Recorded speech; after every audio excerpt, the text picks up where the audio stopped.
오늘 이렇게 2026년도 첫 금요 첫 예배에 나온 여러분들 진심으로 환영하며 하나님의 귀한 은혜와 어떤 성령의 역사가 우리의 모든 삶 가운데 동행하시고 역사하시는 한 해가 되시기를 주님의 이름으로 간절히 축원을 드립니다.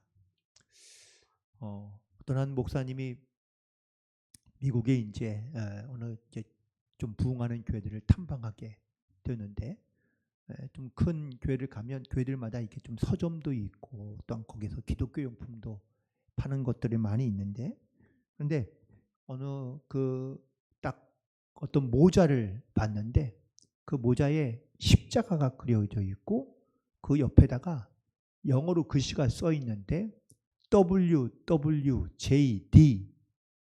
이렇게 써 있더라고요.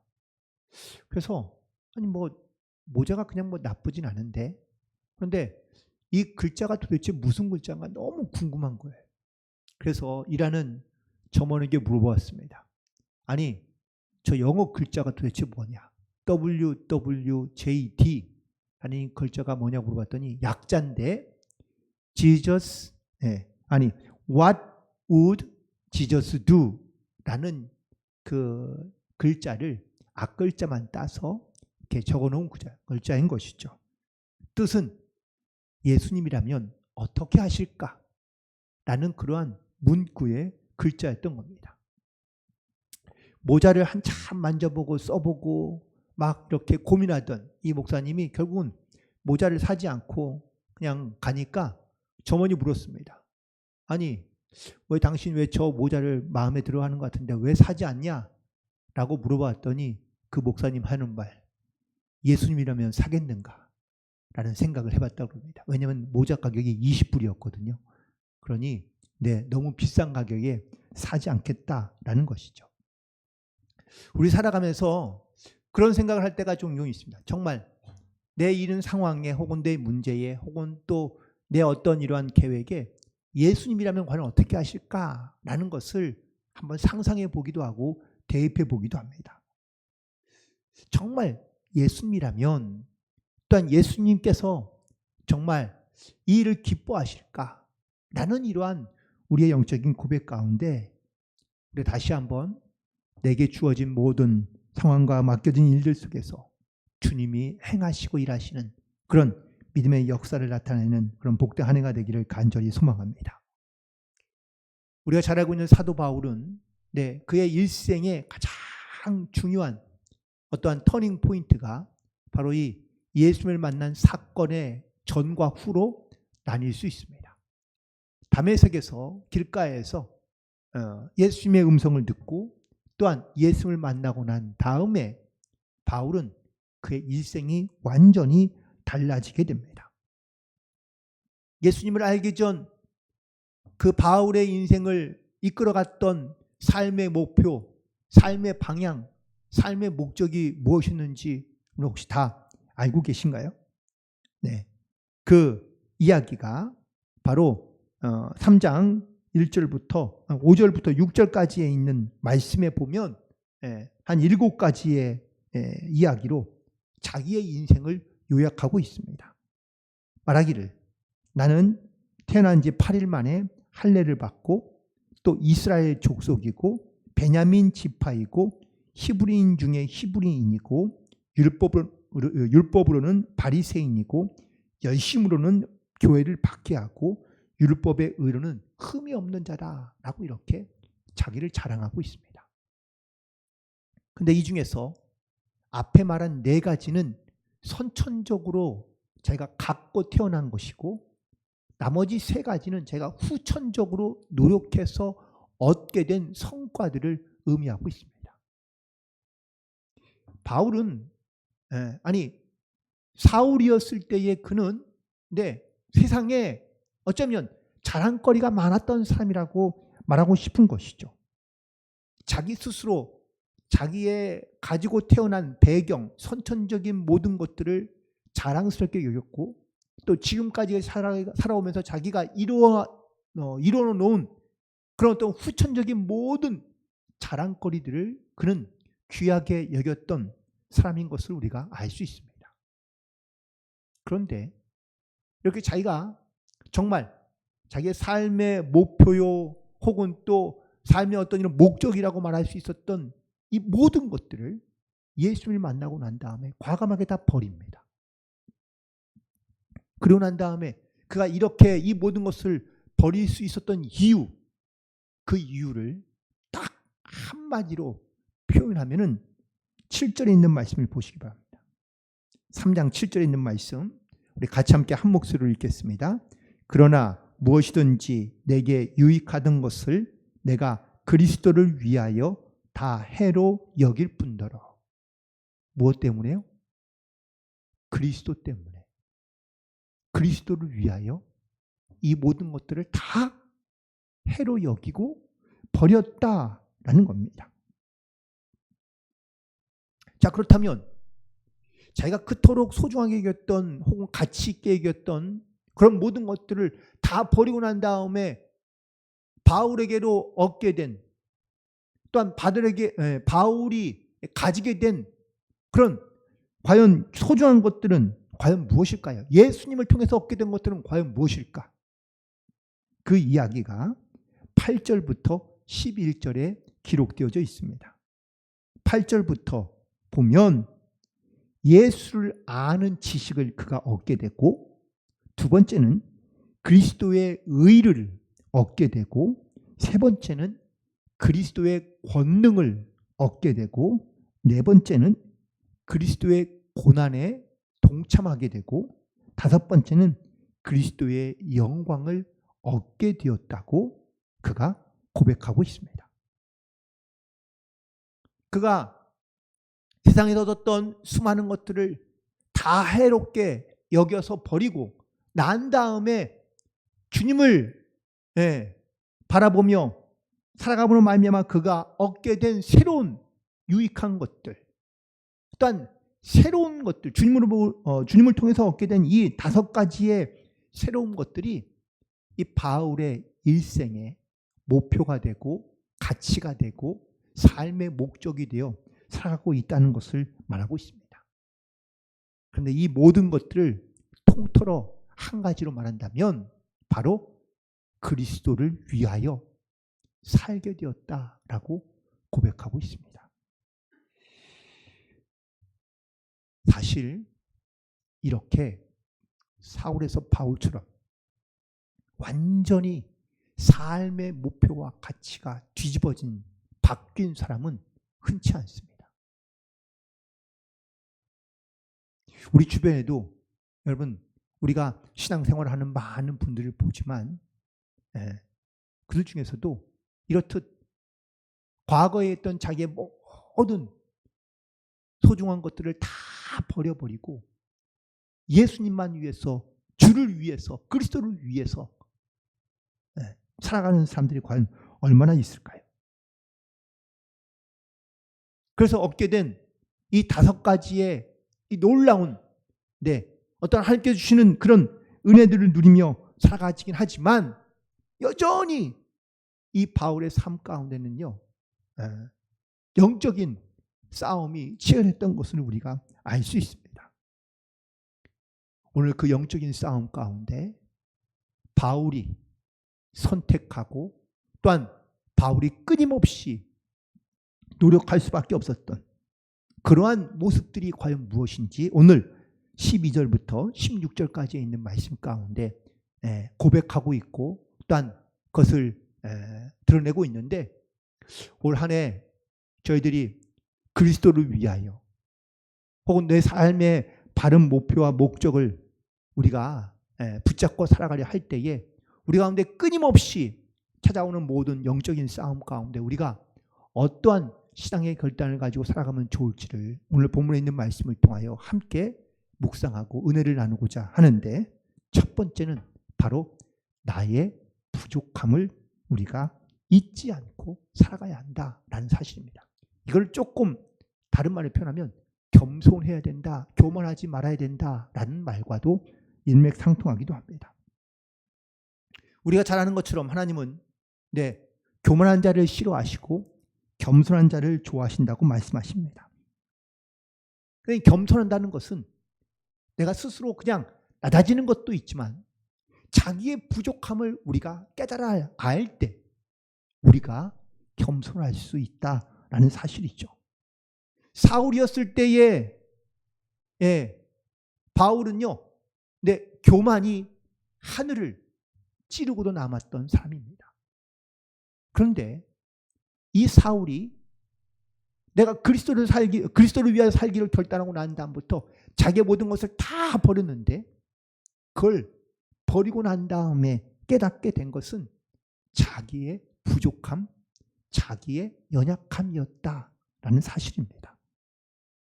오늘 본문 12절에 있는 말씀을 보세요. 내가 이미 얻었다 함도 아니요 온전히 이루었다 함도 아니라고 고백하고 있습니다.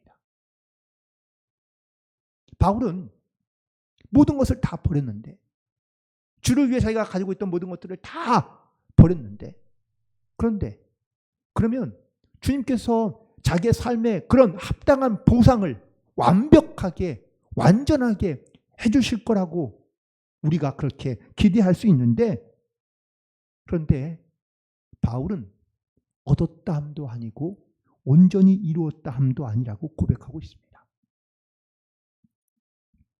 사실 이 말씀 가운데 바울이 아직 얻지 못한 것은 온전함을 이루지 못했다라는 사실을 우리가 반드시 기억해야 됩니다. 앞서 그 세상에 있는 모든 자랑거리를 버리고 난 다음에 얻게 된 5가지에 대하여 말씀드렸죠. 첫 번째가 뭐라고요? 그리스도에 대한 지식입니다. 고린도전서 13장 9절에 있는 말씀 가운데 사도 바울이 이렇게 고백합니다. 우리가 예수님을 하나님을 알 때 부분적으로 알고 부분적으로 예언한다고 고백합니다. 무슨 말입니까? 내가 하나님을 아는 것 같지만 내가 하나님을 다 아는 게 아니라 지극히 적은 부분, 일부만 안다는 거예요. 우리가 다른 사람을 알아도 완전히 완벽하게 압니까? 아닙니다. 그 사람을 알아도 우리가 그 사람의 일부, 부분적으로 우리가 그 사람을 아는 것이지 그 사람을 완전하게 알 수가 없다. 심지어 60년, 70년을 살아가는 부부도 나중에 물어보면 잘 모른다고 말씀하시더라고요. 그렇게 오래 살아도 다 알지 못하는 게 이게 바로 사람의 모습인 거죠. 하물며 우리가 하나님을 알면 얼마나 알 수 있을까요? 우리가 아는 하나님도 역시 지극히 일부라는 겁니다. 이런 하나님을 내가 알고 있으니 내가 하나님 앞에 겸손할 수밖에 없고 우리의 부족한 부분들을 주님 앞에 고백할 수밖에 없는 것이죠. 내가 하나님을 알면 알수록 그 지식이 넘쳐나고 하나님을 많이 아는 것 같지만 아니요. 우리가 아는 모든 하나님에 대한 지식도 지극히 작은 것, 일부에 부족하다는 것, 우리가 이것을 고백하고 또한 하나님을 그래서 우리가 더 깊이 알기 위하여 날마다 주님 앞에 나아가야 될 줄로 믿습니다. 두 번째로 얻게 된 것이 뭐였죠? 그리스도의 의였습니다. 요한복음 13장 10절에 있는 말씀 가운데 예수께서 제자들에게 발을 씻어주시는 장면이 등장하는데 베드로가 주님 나는 발을 씻지 마세요 라고 얘기하자 주님께서 발을 씻지 않으면 나와 상관이 없다고 말씀하시자 이번엔 또 베드로가 그러면 나를 다 씻어주세요 그러는데 주님께서 목욕한 사람은 다 씻을 필요가 없고 발만 씻으면 된다라고 말씀하십니다. 우리가 예수님의 은혜로 말미암아 의롭다함을 얻게 되었습니다. 하지만 내가 의롭다함을 얻게 되어 구원받은 하나님의 자녀를 이 땅 가운데 살지만 여전히 우리는 죄를 짓고 죄 가운데 살고 있다는 거예요. 그래서 우리는 주님의 의로 깨끗함을 얻었지만 날마다 우리의 죄에 대한 이런 회개를 통하여 우리가 더욱더 주님 앞에 하나님의 의에 가까워질 수 있도록 우리가 주님 앞에 더 가까이 나아가야 한다는 것을 말씀하고 있습니다. 세 번째로 얻게 된 것은 바로 그리스도의 권능인데 고린도후서 12장 7절에 있는 말씀에 보면 여러 계시를 받은 것이 지극히 크므로 너무 자만하지 않게 하시려고 내 육체의 가시 곧 사단의 사자를 주셨으니 이는 나를 쳐서 너무 자만하지 않게 하려 하십니다. 라고 말하고 있습니다. 사도 바울이 하나님의 권능을, 은사를 가지고 권능을 사용합니다. 병자를 낫게 하고 귀신을 내쫓고 또 죽은 사람도 살립니다. 이런 엄청난 능력과 권능을 갖고 있는 바울이었는데 정작 자기가 갖고 있는 자기 육체의 가시는 고치지 못하는 거예요. 사람들이 어떻게 생각하겠습니까? 치병도 고치지 못하는 게. 그래서 바울이 얼마나 간절히 하나님 앞에 3번이나 기도했다고 성경은 기록하고 있습니다. 그런데 주님께서 주신 말씀은 이 은혜가 내게 족하다는 겁니다. 왜요?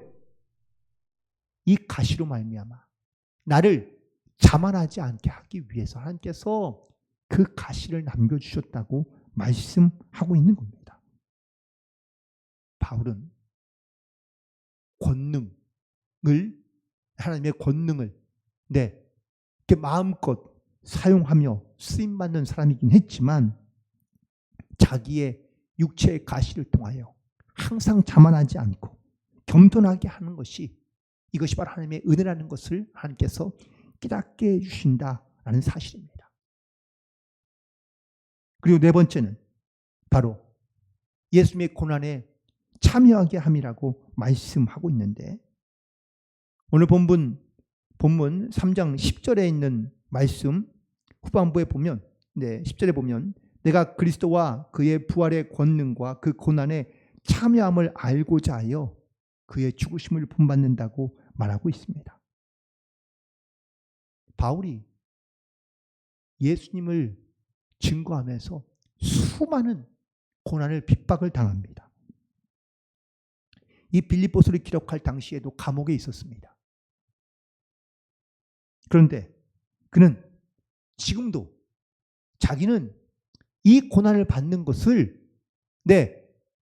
오히려 더 어쩌면 더 깊이 있게 하나님을 알고자 하는 그 주님의 고난에 참여함으로 말미암아 내가 주님을 더 깊게 알고자 하는 그런 마음, 그런 소망하는 마음을 갖고 있다고 고백하고, 또한 이 바울의 가장 궁극적인 목적은 그의 죽으심을 본받는 것에 있다고 고백하고 있습니다.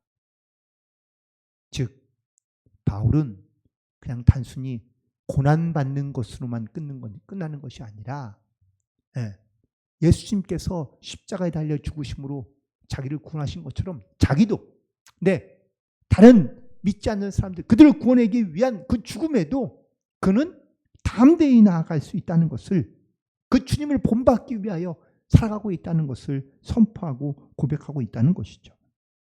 그리고 마지막으로 바울이 얻게 될 것은 바로 그리스도의 영광에 대한 고백인데, 로마서 8장 18절에 있는 말씀에 이렇게 고백합니다. 생각하건대 현재 고난은 장차 우리에게 나타날 영광과 비교할 수 없도다. 지금에 받는 이 고난이 앞으로 나에게 나타날 하늘의 영광과 비교할 수 없다는 것이, 이것이 바울의 고백임을 말하고 있습니다.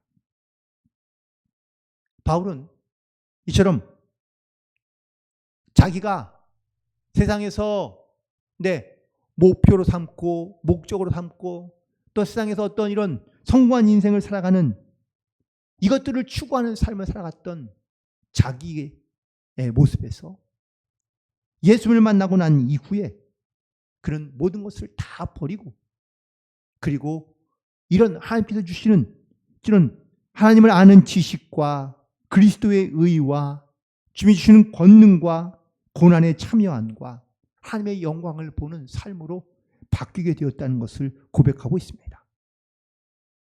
심지어 그는 이런 영적인 어떤 큰 쓰임받는 그런 믿음의 선지자로서의 사명을 잘 감당하고 있으면서도 그는 자기를 이렇게 얘기합니다. 내가 이미 얻었다 함도 아니요 온전히 이루었다 함도 아니라 여전히 하나님 앞에서 자기는 부족한 존재인 것을 겸손하게 고백하고 있는 것을 보게 됩니다. 사랑하는 성도 여러분, 우리도 주님 앞에 이런 바울의 고백과 모습처럼 겸손히 나의 부족함을 주님 앞에 고백하며, 그리고 하나님께서 우리 가운데 베푸실 은혜를 더욱더 사모하며 영적으로 더 깊이 있게 주님과 교제함으로 성장하며 성숙해 갈 수 있는 그런 복된 성도들이 되기를 주님의 이름으로 간절히 축원을 드립니다. 그리고 오늘 본문 12절에 있는 말씀을 보니까 후반절에 보면 오직 내가 그리스도 예수께 잡힌 바 된 그것을 잡으려고 달려간다 라고 고백하고 있습니다. 지금 사도 바울이 나는 예수께 지금 잡힌 바 되었다고 말하고 있고, 그 잡힌 바 된 그것을 나는 잡으려고 최선을 다해 달려가고 있다라고 말하고 있다는 것이죠. 사실 바울이 원해서 그가 예수님을 만난 게 아닙니다. 또한 사울이 정말 예수님 앞에 붙들린 삶을 그가 처음부터 원했던 것도 아닙니다.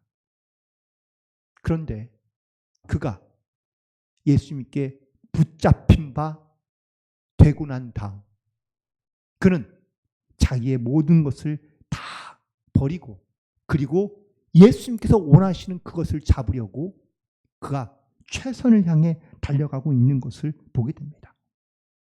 하나님께서 이런 사울을 택하신 이유가 로마서 8장의 말씀 가운데 그 이유가 등장하고 있는데, 하나님께서 그가 그리스도를 본받아 이방인들에게 복음을 전하는 자로 복음을 전하게 하기 위하여 하나님께서 자기를 부르셨다고 그는 로마서에서 고백하고 있습니다. 어쩌면 주님께서도 우리 가운데 우리가 예수께 붙잡힌 바 되어서 하나님의 말씀 가운데 쓰임받기를 우리 가운데 원하시고 있다라는 사실입니다. 우리는 과연 내 인생에서 무엇을 얻기 위하여, 또한 무엇을 잡기 위하여 과연 우리가 최선을 향해 다해 달려가고 있습니까? 물론 내가 원하는 것, 내가 바라는 것, 내가 갖고 싶은 것, 내가 정말 소유하고 싶은 그 모든 것들을 우리가 그것을 붙잡으려 우리가 최선을 향해 달려가고 있지만, 정작 나는 정말 주님의 손에 붙잡혀 주님이 원하시는 그것을 잡으려고 내가 최선을 향해 달려가고 있는가라는 사실입니다. 바울은 예수님을 만나기 전에는 자기가 원하는 것, 자기가 바라는 것을 잡기 위하여 최선을 향해 달려갔습니다. 그랬던 그가 이제는 자기의 것을 다 버리고 바로 예수님께 붙잡힌 바 된 주님이 원하시는 것, 또한 주님이 기뻐하시는 것, 주님께서 나에게 말씀하시는 것, 그것을 잡기 위하여 지금 최선을 향해 달려가고 있다고 고백하고 있습니다. 올 한 해 우리가 정말 최선을 향해 달려갈 수 있게 되기를 간절히 소망합니다. 하지만 내가 원하는 것을 붙잡기 위해서 달려가는 것보다 주님께 붙잡힌 바 된 것을 잡으려고 최선을 향해 달려갈 수 있는 그러한 우리 모두가 되기를 간절히 소망합니다. 그리고 세 번째 있는 말씀은 13절에 있는 말씀을 보시기 바랍니다.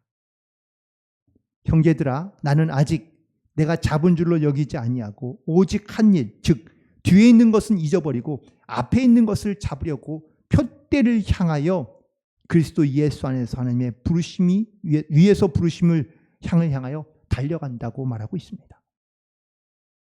여기에서 어떤 상을 바라보고 달려가는 이 바울의 모습을 말하는 것이 아니라 그가 얼마나 뒤도 돌아보지 아니하고 오직 앞만 보고 집중해서 달려가고 있다는 것을 강조하고 있는 것을 보게 됩니다. 우리가 왜 단거리, 장거리 모든 선수들 마찬가지지만 단거리로 뛰어가는 선수들은요, 목표가 분명합니다. 좌우를 보지 않습니다. 뒤를 돌아보지 않습니다. 오직 앞에 있는 목표를 보고 거기에 집중하여 거기를 향하여 달려가고 있는 그런 단거리 선수들의 모습을 우리가 쉽게 볼 수 있는데, 바울이 최선을 향해 달려가면서도 그 앞에, 자기 앞에 놓여진 것을 바라보고 집중하여 달려가고 있다라는 것을 말하고 있습니다. 바울이 이렇게 이 빌립보 교회 성도들에게 이렇게 제발 예수님께 집중하라라고 이렇게 말씀하고 있는 배경이 있습니다. 그 이유는 이 빌립보 교회에 거짓 선지자들이 들어오기 시작했다는 거예요. 그리고 잘못된 그 거짓 선지자들에 의하여 미혹당하고 있는 빌립보 교회 교인들을 향하여 바울이 권면하고 있는 편지의 내용이거든요. 그들이 자꾸 다른 거짓 선지자들, 특별히 율법주의자들이 많이 있는데 대부분 다 유대교에서 그리스도인 예수님을 믿는 사람들 중에 율법을 더 강조하는 사람들이 많이 나타나기 시작하면서 아무리 예수님을 믿어도 율법을 지키지 않으면 결코 하나님의 나라에 들어갈 수 없다라는 것을 강조하기 시작했다는 겁니다. 결국 이 율법주의에 빠져서 빌립보 교회 교인들 가운데 잘못된 그런 이단의 신앙 가운데 빠지고 있는 모습들을 안타까워 여기며 제발 곁을 보거나 뒤를 돌아보지 말고 앞만 보며 주님을 바라보며 말씀을 생각하며 나아가야 할 것을 말하고 있는 겁니다. 우리가 잘 알고 있는 누가복음 9장 62절에 있는 말씀에 예수님께서 이렇게 말씀하십니다. 손에 쟁기를 잡고 뒤를 돌아보는 자는 하나님의 나라에 합당하지 않다. 우리가 지금 어디에 집중하고 있는지, 무엇에 집중하고 있는지, 지금 내가 집중하고 있는 것이 과연 무엇인지를 우리 가운데 묻고 있는 주님의 질문입니다. 그리고 마지막으로 오늘 본문에 있는 말씀에 15절에 있는 말씀인데요.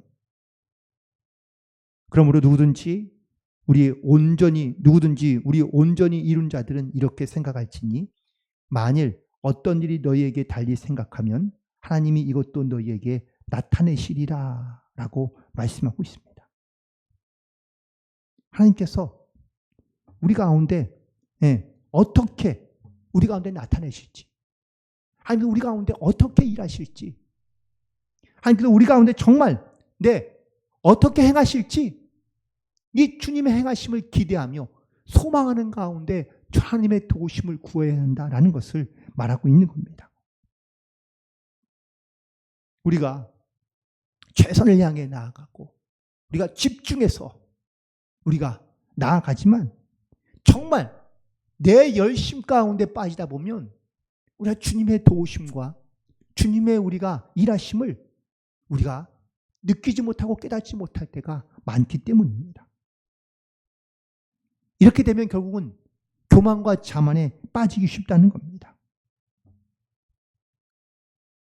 열심히 신앙생활을 하다가요 어느 순간 세상의 재미를 조금 보기 시작하면 많은 사람들이 세상 일에 빠지고 있는 것들을 보게 됩니다. 하나님의 분명 행하심과 역사하심과 도우심과 인도하심이 분명히 있지만 어느 순간부터는 하나님의 도우심과 일하심이 나타내심이 고백되어지는 것이 아니라 어떤 자기의 열심과 자기의 노력과 자기의 희생과 혹은 자기가 얻은 결과물을 가지고 우리가 잘못된 길로 나아가려 하는 경우가 많이 있다는 겁니다. 그래서 하나님께서 우리 가운데 어떻게 나타나시는지, 어떻게 일하시는지, 어떻게 행하시는지 우리가 이 하나님의 일하심을 우리가 반드시 돌아볼 수 있어야 한다는 것을 말씀하고 있는 겁니다. 사도행전 20장 23절과 24절에 있는 말씀에 보면 오직 성령이 각 성에서 제게 증언하여 결박과 환난이 나를 기다린다 하시나 내가 달려갈 길과 주 예수께 받은 사명 곧 하나님의 은혜의 복음을 증거하는 일을 마치려 하면은 나의 생명조차 귀한 것으로 여기지 아니한다고 바울이 고백하고 있습니다. 바울이 이 장면은 바울이 전도 여행을 마치고 이제 예루살렘으로 마지막 돌아가는 길인데 예루살렘에 돌아가면 반드시 거기에서 이 바울을 붙잡아서 감옥에 넣거나 아니면 이 바울을 죽이려는 사람들이 예루살렘에 지금 계획을 준비하고 있기 때문에 많은 이 바울을 사랑하며 아끼는 제자들과 성도들이 바울에게 제발 예루살렘으로 가지 마라. 차라리 다른 길로 가라. 다른 곳으로 가라. 라고 이렇게 이야기해 줍니다. 그때 바울이 고백하기를 내가 달려갈 길과 내게 받은 사명 그 복음을 증언하는 일을 마치기로 할 때는 난 내 생명을 조금 더 귀한 것으로 여기지 아니한다 라고 이렇게 고백하고 예루살렘으로 갑니다. 바울이 이렇게 고백할 수 있었던 이유는 뭘까요? 지금까지 자기에게 나타나셨고 자기에게 역사하셨고 자기가 행하셨던 하나님의 살아계신 그 증거들을 이 바울이 보았고 느꼈고 체험했고 또한 그가 지금까지 증거했기 때문이라고 고백하고 있는 겁니다. 바울은 복음을 전하며 수많은 고난과 핍박과 고통을 당했습니다. 하지만 그 모든 장애물들 그는 그걸 두려워하지 아니하고 그리고 그는 담대히 복음을 전할 때마다 하나님께서 물론 생명의 위협을 받고 감옥에도 갇히고 죽음의 수많은 순간들도 경험했지만 그때마다 하나님께서 이 바울에게 나타나셨고 행하시고 역사하셨던 그 하나님의 귀하신 은혜들을 이 바울은 경험했기 때문인 것이죠. 그래서 마지막 절에 있는 말씀처럼 우리가 어디에까지 이르렀든지 그대로 행할지라 라고 말하고 있는 겁니다.